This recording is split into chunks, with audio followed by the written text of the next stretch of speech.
The filament of the first practical incandescent lamp, which I invented in Menlo Park, was of carbonized cotton thread.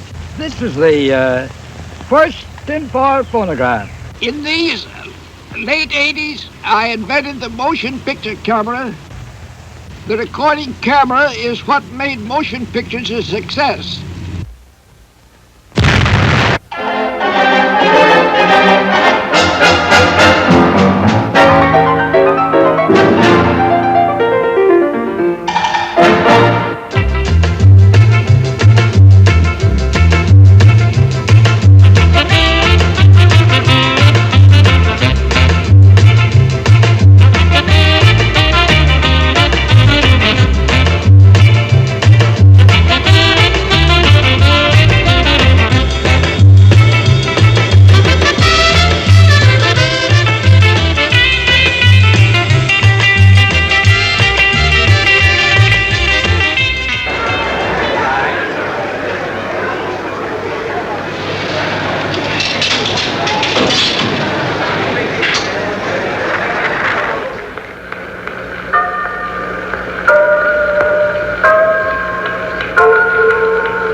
The lights that flicker down from the old chandeliers,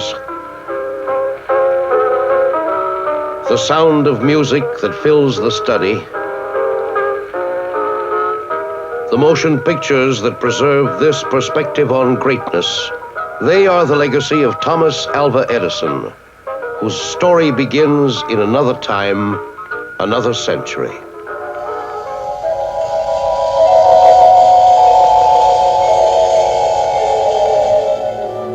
1848, Sutter's Mill. The cry goes up, the cry heard round the world. Gold, gold at Sutter's Mill. The rush begins, the rush to California that will multiply 100-fold America's migration west. In these days of the great gold rush in a small Michigan town, Port Huron, a young boy with an inquisitive mind makes ready to carry out his first experiment. Having been told that a mother goose hatches her eggs by sitting on them, Tom Edison, age 4, determines to do the same.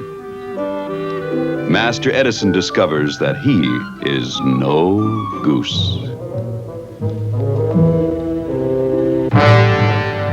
Young America is experimenting too. The Pony Express, St. Joe to Sacramento, 2,000 miles in a week and a day, with Wild Bill Haycock and Buffalo Bill Cody to carry the mail.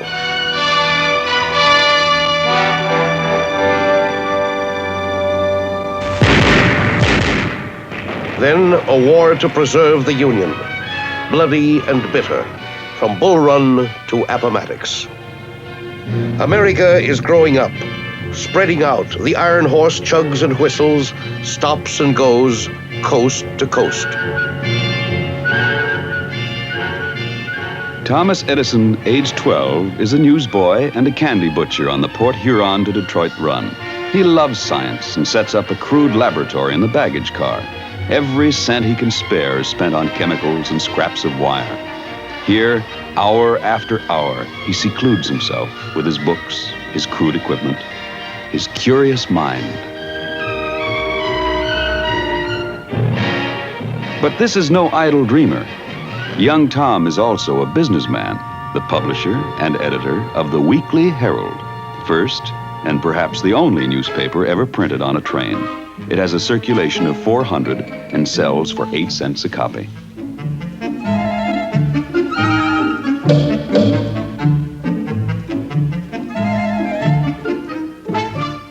One day, Tom Edison will double his sales and triple his profit. Passing through the train with his papers, he's stopped by a rich young passenger who takes every copy, throws them out the window, and commands his servant, Nicodemus, pay the boy. Before the train can start, Edison retrieves the papers. Having sold out at 8 cents a copy, he returns to the same car, selling the same Weekly Herald for 25 cents. Once again, the paper is sold out and thrown out, while young Tom pockets his windfall profits. These are happy-go-lucky days, days destined to end suddenly, tragically.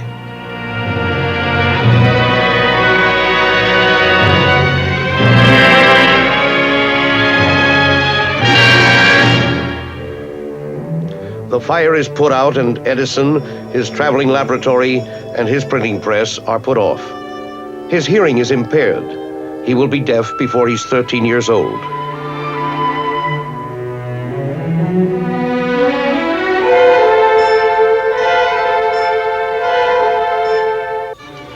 Then one of those accidents that alter men's lives and change world history. Tom Edison, age 15, saves the life of a station master's son.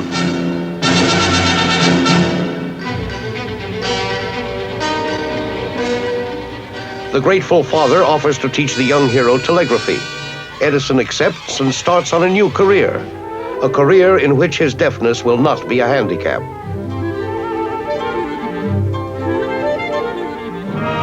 The Homestead Act, 160 acres for the asking, is opening up the West. And where civilization goes, the telegrapher goes too.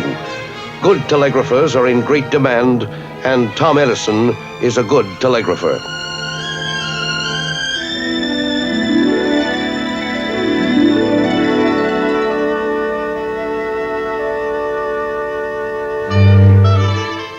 He is something more, a tinkerer, an experimenter, a would-be inventor.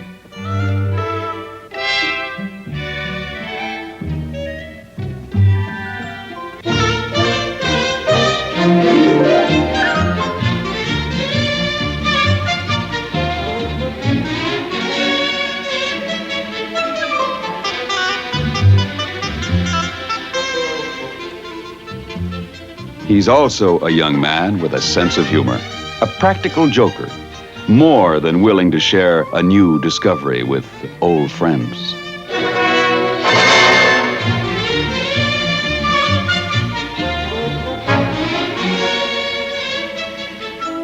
Electricity fascinates him. It is, he says, like a long dog with its tail in New York and its head in Chicago. Pull the tail in New York, and the dog barks in Chicago.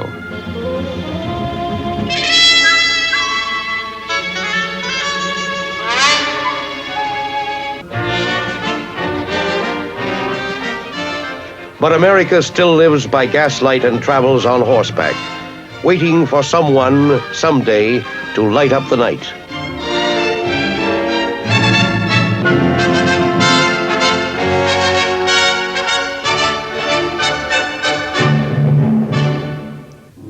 The man will be Thomas Alva Edison, 32 years old in 1879. The place will be Menlo Park, New Jersey, the world's first invention factory, conceived, set up, and staffed by an inventor determined to make history's first practical incandescent electric lamp. The Edison team works as one. The boys here work with me, not for me. All of us are co-workers for the prosperity of our country and for the world. Thomas A. Edison. October 21st, 1879. The search ends. The light burns on and on for 40 hours. But the job is not done. Edison must prove that his incandescent lamp is practical. He must put a complete lighting system into operation on a large scale.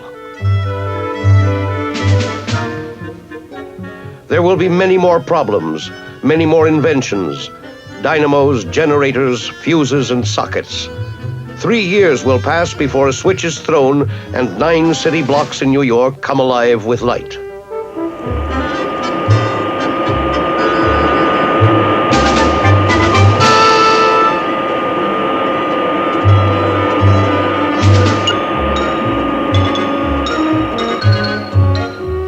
Newspapers hail the triumph and salute the wizard of Menlo Park, Thomas Alva Edison, who has put at man's fingertips the light of the world.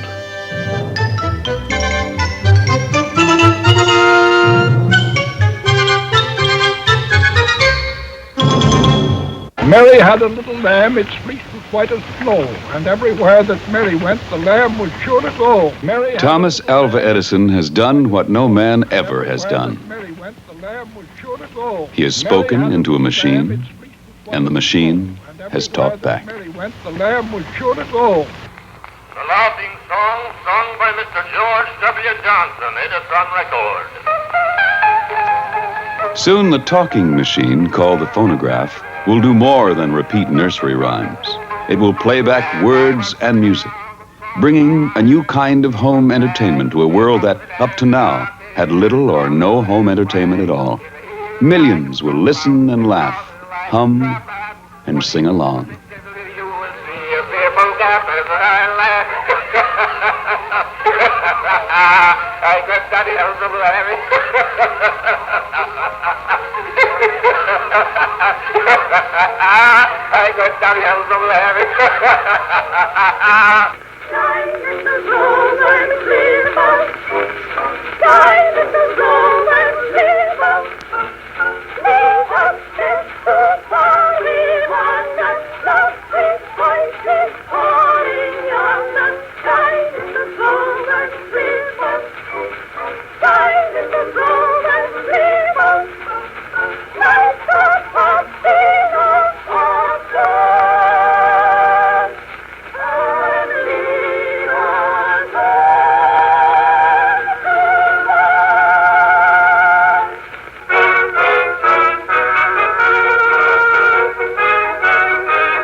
That's the time that we love best. Oh, it's lovely roaming in the gloaming. Where did you get that girl? Oh, you lucky devil. Where did you get that girl? assist her if she has a sister.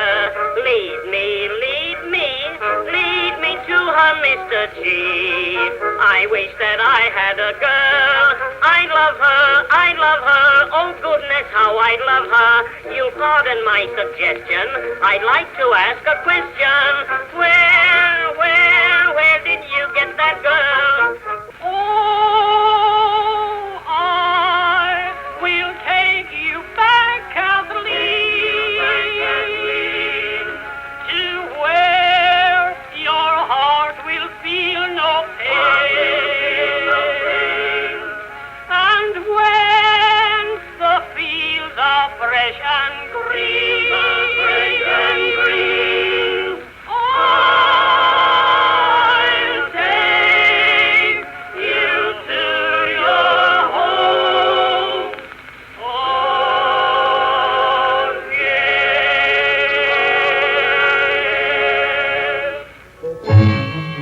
This will be Edison's golden age of invention. He will develop the alkaline storage battery, the electric locomotive with speeds up to 40 miles an hour, the improved typewriter, and the Ediphone, a dictating machine for business use.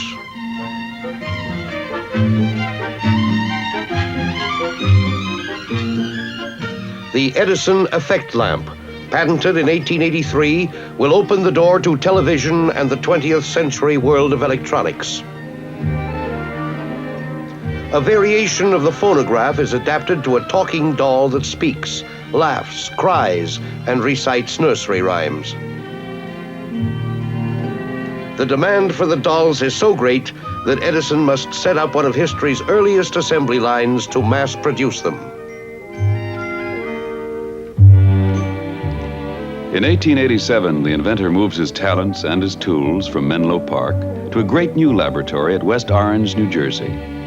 Here he will remain for the next 44 years, his experiments and discoveries filling 2,500 notebooks.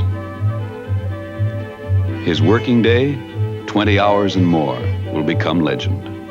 So will the catnaps that he takes on a cot set up in his study, and his favorite saying, "There is no expedient to which man will not resort to avoid the real labor of thinking."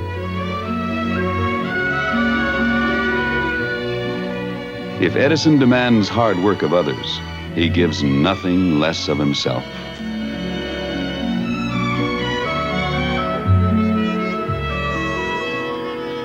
The spirit of Menlo Park is transferred to West Orange. When a job must be done, Edison will sometimes lock his associates in, sending their food to them, calling them affectionately, "My insomnia squad."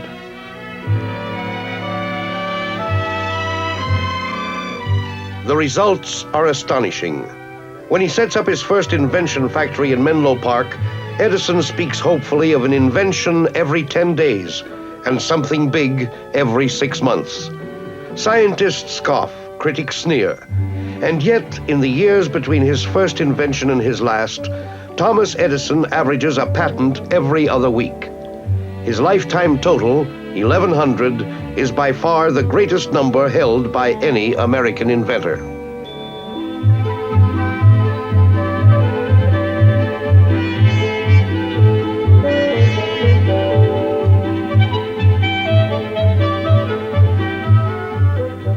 To those who attribute his greatness to some mystical genius, Edison has a quick reply. Genius, he says, is 1% inspiration and 99% perspiration. His patience and persistence are endless. In working on the storage battery, he directs and carries out 50,000 experiments. The years do not change him. He is as dogged in his 70s as he was in his 20s.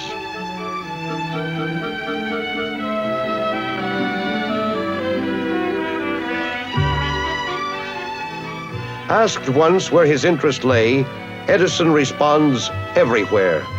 But the phonograph is and remains until his death his favorite invention. Entertainment and history, voices and events. The phonograph preserves them all, playing them back, making a forgotten song or singer person or happening live again. Put your arms around me, honey. Hold me tight. Cuddle up with all your might. Oh, babe, won't you roll them eyes that I just idolize? We take you now to Lakehurst, New Jersey. The ship is riding majestically toward us.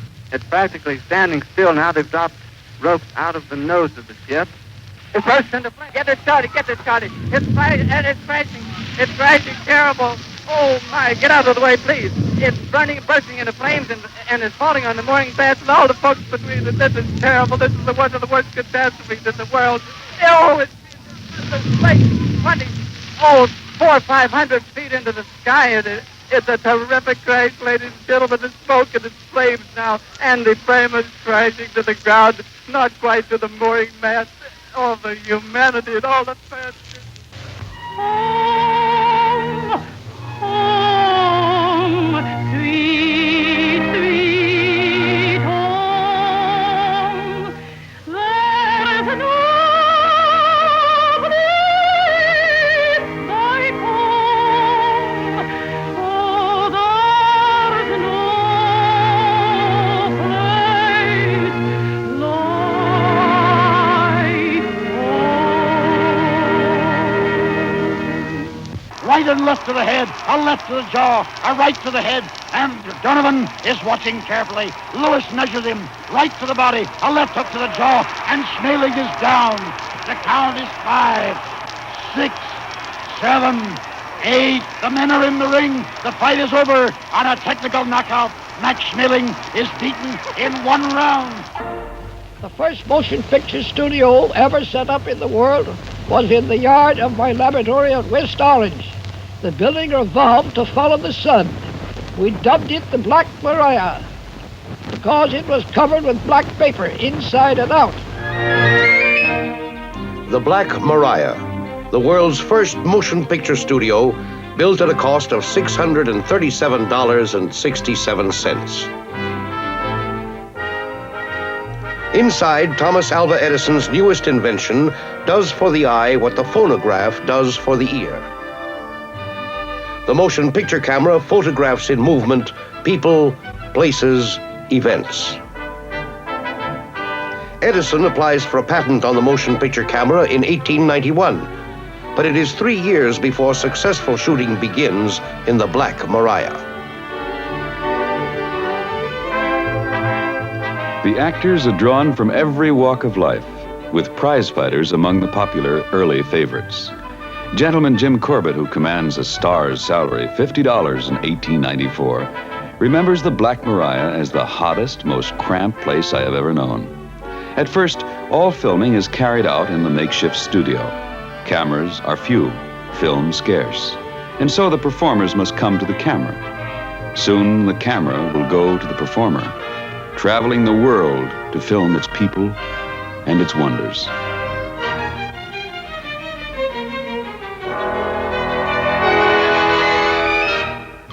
Americans see these first motion pictures not on a screen, but in a peep show box called the kinetoscope.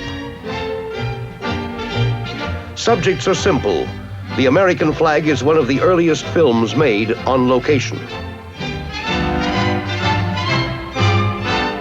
Soon, motion pictures of cowboys and Indians crossing the Arkansas River are bringing the frontier to the city.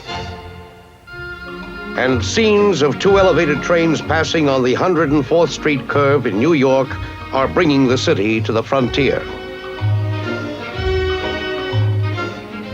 The threads of history are passing through the kinetoscope, recording the events of its own time and preserving them for all time to come. The kinetoscope has its lighter side, too.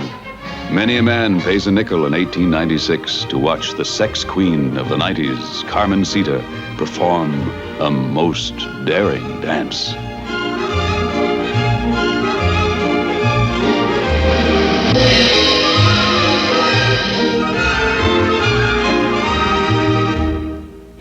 Humor is short, simple, and right to the point. Example, a film entitled Her First Cigarette.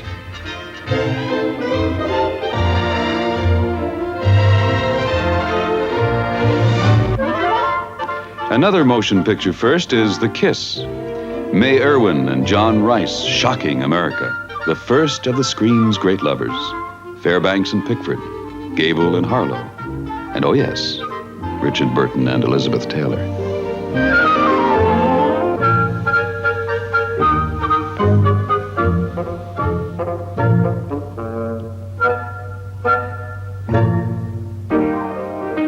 The magic of motion pictures is taking hold everywhere. The demand is growing, and it will continue to grow until motion pictures are taken out of the kinetoscope and flashed onto a giant screen in a darkened theater.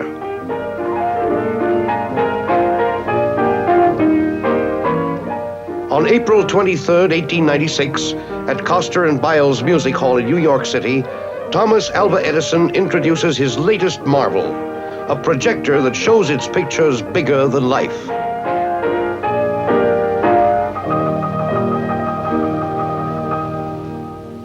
Between pictures, a short pause and a brief reminder. Movie makers have become more advanced, more ingenious. Sensational news events are now reenacted, filmed, and rushed to theaters. The crime of the century, the shooting of Stanford White by Harry K. Thaw, is a sellout in theaters across America.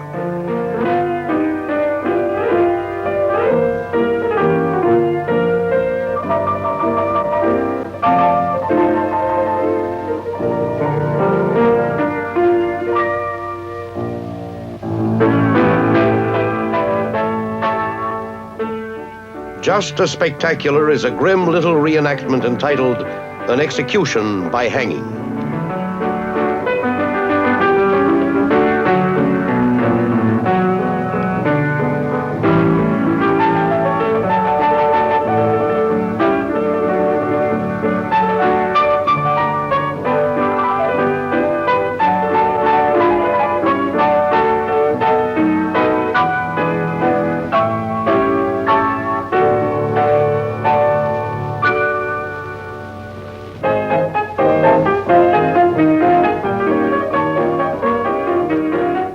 In the field of comedy and humor, Fun in a Bakery Shop presents the first of the classic pie-throwing episodes.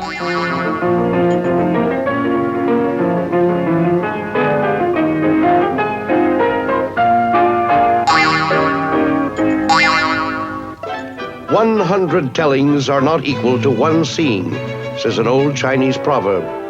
Thomas Edison has brought a new kind of seeing into the world. There is a growing demand for new pictures, new ideas, new improvements. Edison and his associates are busier than ever. Up to now, the movies have been limited to short skits and single scenes, running a minute or perhaps a little more. Now the pioneer producers and the infant industry are ready to take a giant step.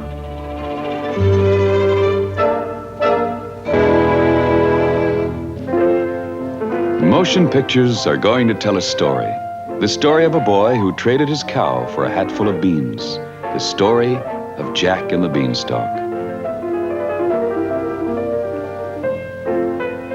Fairy tale people are now real and alive. Jack and his mother angrily throwing away the magic beans.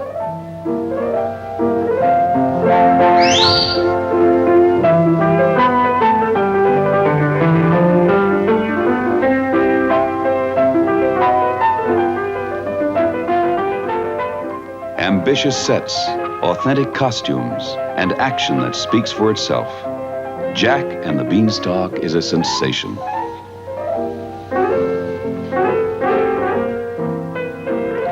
The giant who roars, "Fee, fi, fo, fum, I think perhaps a boy has come. If he's alive or if he's dead, I'll eat him with a loaf of bread."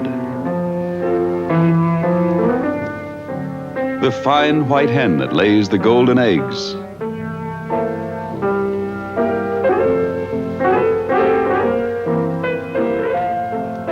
And little Jack leaving the oven.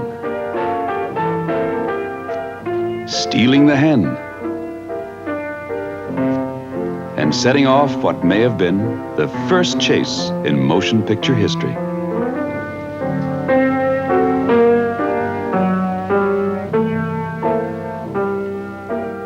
Many a moviegoer fill in the words they cannot hear. Quick, mother, the axe! And many a theater rings out with cheers and applause at the death of the evil old giant. To Edison, movies without sound are like ham without eggs. And so he builds a motion picture projector synchronized with a cylinder record to be played together. The result is a cartoon entitled Up in a Balloon.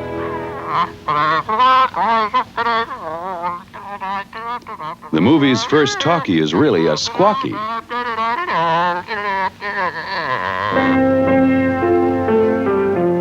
Change is the challenge, and motion picture pioneers are quick to accept. Scenery and settings become more ambitious. The escape of Eliza in Uncle Tom's cabin is recreated with a river that really flows and ice floes that really move. Here, in its crudest form, is the beginning of movie magic.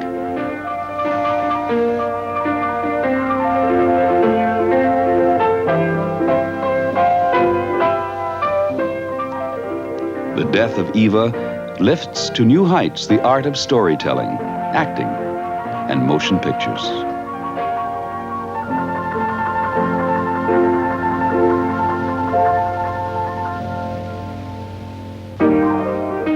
Now little theaters and Nickelodeons mushroom all over America. Inside, the audience watches the world pass in parade to the melodic sound of a tinkling piano. The czar of all the Russias struts and poses in his brief moment of glory.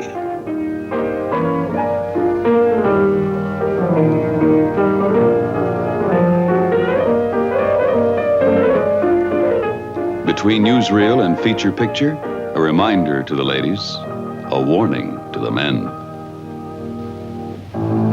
And then the great train robbery, distributed by the Edison Company and destined to become the prototype of the motion picture play.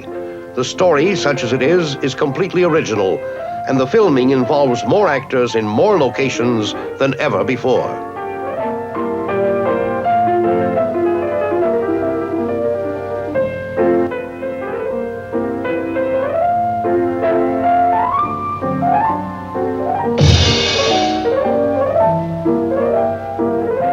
Plots are basic. Bad guys against good guys, with the bad guys dressed in black. Through the years, movies and plots will change, but the image of the big bad guys in black will not.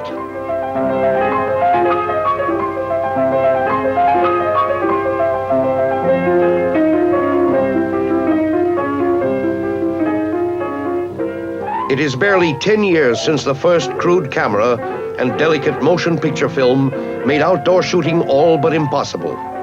But improvements and refinements are ushering in the era of the great outdoor spectaculars.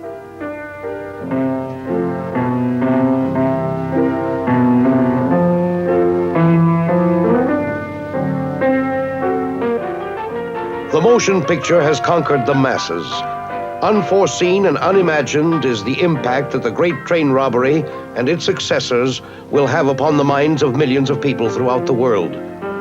Motion pictures will surpass in their effect almost all other 19th century inventions by Edison or anyone else.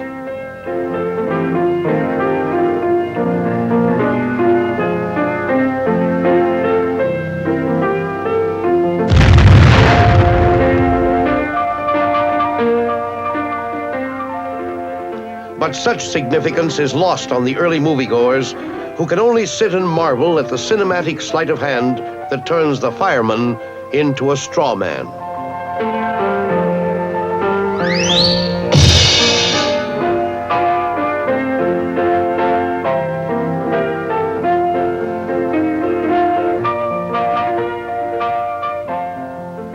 As the camera grinds on and time runs out, scenes and action change quickly. The station master's daughter finds her father, and just happening to have a 10-inch knife in her lunchbox cuts him free. Then a few drops of water and the wheels of justice start to spin. How many times in the years and movies to come will that Avenger of the West, the Posse, be summoned into action? And how many times In how many movies will the good guys and the bad guys battle it out to the death, and always with the same results?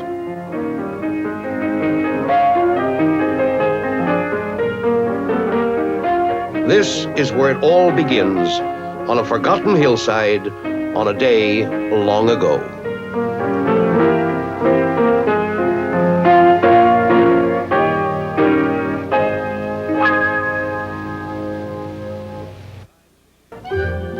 Times change. Thomas Edison does not. A national idol now, he keeps the common touch with plain people and with presidents. Henry Ford becomes a close friend, and the two men who led America into the industrial age take their camping cronies, including President Harding and Harvey Firestone, back to nature. In contrast to the colorless Ford, newspapermen find Edison good copy, outspoken, opinionated, and very often ready with a favorite quote or story. One of the best stories I heard recently of the great economy of the Scots was during the total eclipse of the sun about 3 years ago in a small town in Connecticut.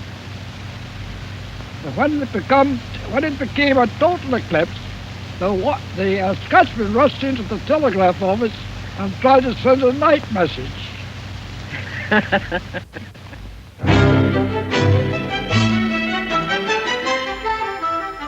In the twilight years of his life, Thomas Alva Edison is acclaimed again and again as America's greatest living citizen. And yet he is a man whose formal education lasted exactly 3 months. Dismissed from school as unteachable, he learned reading and writing from his mother. These skills are all he needs to leave his name imprinted forever among the immortals of science.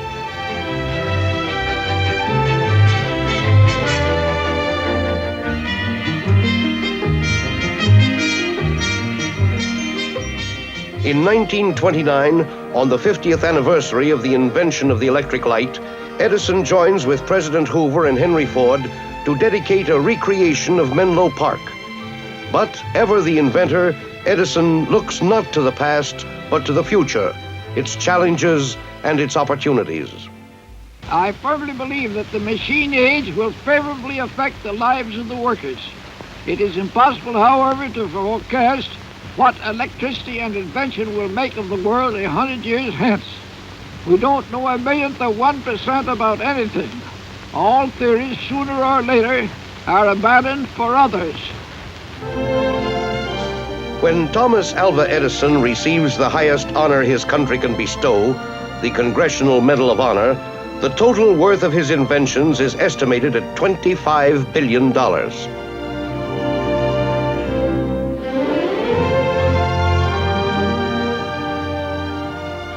The inventor remains, as always, unchanged and unmoved.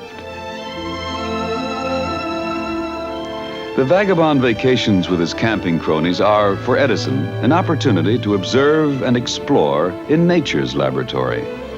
While mankind drifts into merciless commercialism, there are, says Edison, a few of us who are still human enough to enjoy the panorama of mountains, valleys, and plains. On one such outing, Edison is called upon to time a tree chopping contest between Henry Ford and naturalist John Burroughs, often referred to as Santa Claus in a raccoon coat.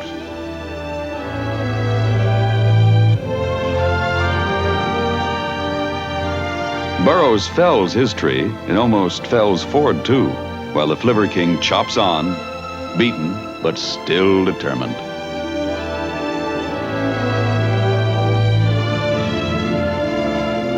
Although he enjoys such outings, Edison makes it clear that he wants no part of exercise, calisthenics, or sports. I use my body, he says, just to carry my brain around. The inventor is now in his late 70s, and by his own admission, working only 2 shifts or 16 hours a day.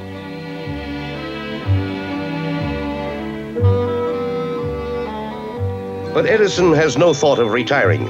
He is searching for a cheap substitute for rubber and tells reporters, "I will stop working only when the doctor rolls the oxygen tank into my room." Laboring on what will be the last great undertaking of his life, the inventor reflects on the role of accidental discovery in scientific research. A man walks along the road intending to catch a train. On the way, his foot kicks against something, and he sees a gold bracelet on the ground. He has discovered that. Certainly, he didn't invent it.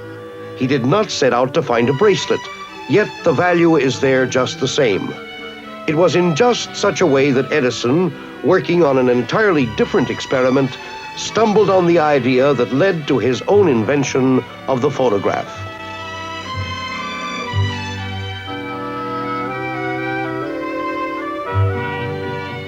Whatever the road to invention, whatever the accidents along the way, Thomas Edison was a man prepared.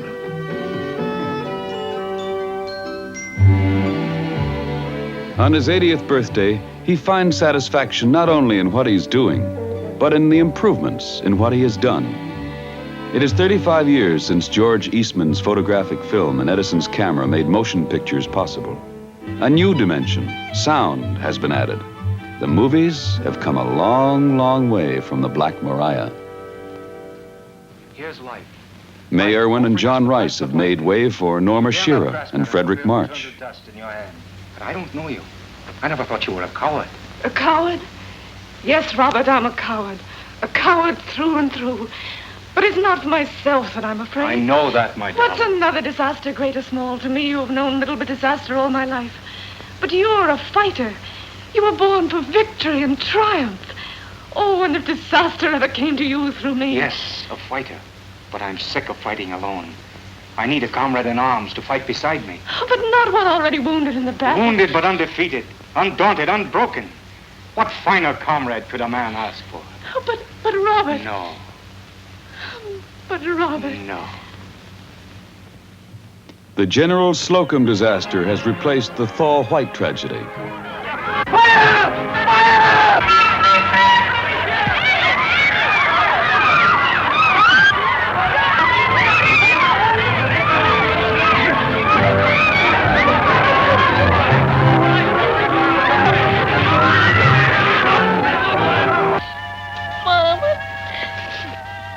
Blackie.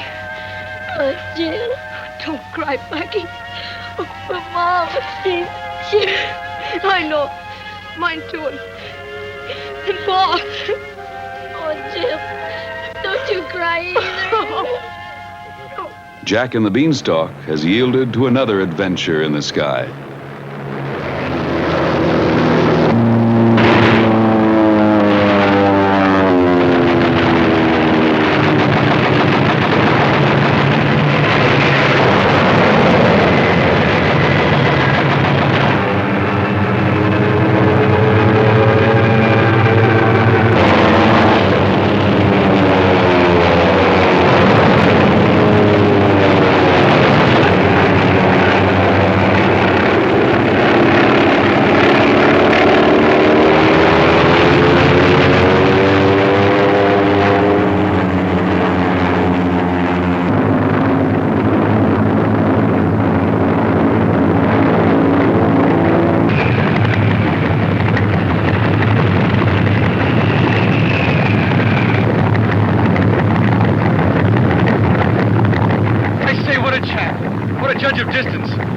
Ronnie could only see. Are they like ours? Do they load themselves as soon as the air strikes them? What? Don't what The load bomb. It's magnificent. I shall never forget it. the bomb? That left wing.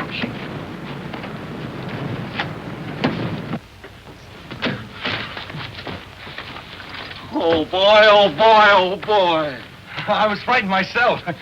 Tried to tell you about it, but realized you knew your business better than I. Skill. Marvelous. I say I shall never forget it. Waiter, will you serve the nuts? I mean, will you serve the guests the nuts? Mimi, I'm afraid you're lying. Sophisticated humor has done away with the slapstick comedy of fun in a bakery shop. What's the idea of holding out on me? You saw him yourself. I saw him. That was his body buried in the shop. Nick! Dorothy, it's terrible to have to tell you this way, but your father is dead. He's been dead for 3 months. Pardon me. You have something on your coat. Oh, darling, please don't cry. Oh, Tommy, come. It's terrible, I know, but isn't it better that way? Here, I'll take care of her. Tommy? Oh, Tommy, waiter. you sit here. Will you kindly remove that? I thought you'd never leave. Baby, the sun rises in the east, it sets in the west. If it's 12 o'clock in New York, Nicky, automatically it's... Nicky, put Asta in here with me tonight. Oh, yeah?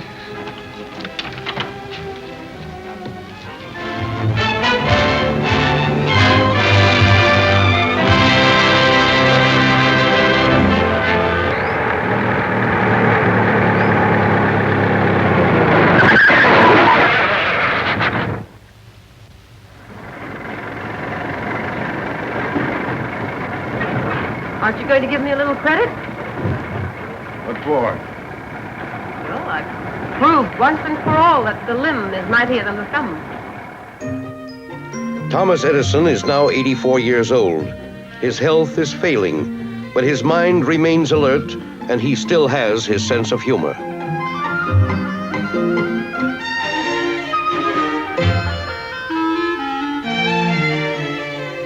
Meeting the press as he does every year, Edison is his outspoken, colorful self. What do you think of the sound pictures of today? What I think of the talking picture? Yeah. Well, I don't know. I never heard one.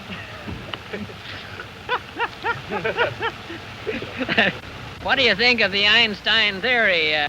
I don't think anything of Einstein's theory because I can't understand it. How does it feel to be 84 years old? Well, it feels very fine to be 84 years of age if you don't have anything the matter with you. Well, I have a little trouble now and then, but that's because I'm getting old. But I'm not a lot of ginger yet. 8 months later, the light of life will flicker out for the Wizard of Menlo Park.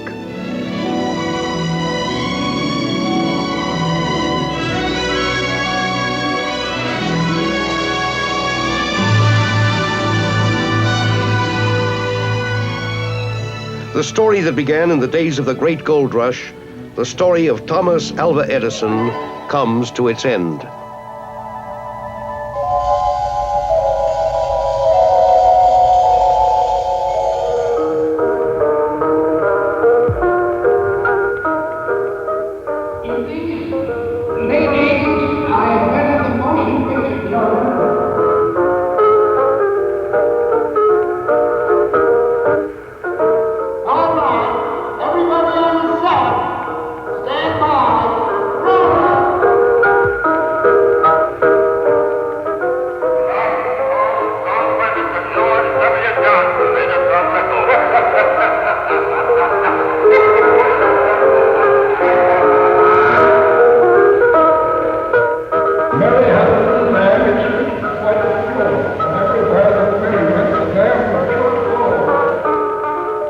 Picture a world without the electric light, the phonograph, motion pictures.